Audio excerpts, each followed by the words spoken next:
देवराजसेव्यमानपावनाङ्घ्रिपङ्कजं व्यालयज्ञसूत्रमिन्दुशेखरं कृपाकरं नारदादियोगिवृन्दवन्दितं दिगम्बरं काशिकापुराधिनाथकालभैरवं भजे।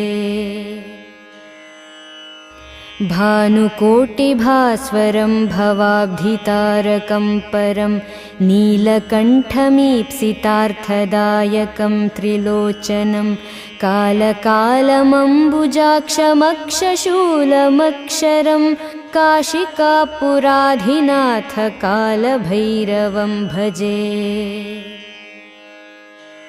शूलटङ्कपाशदण्डपाणिमादिकारणं श्यामकायमादिदेवमक्षरं निरामयं भीमवि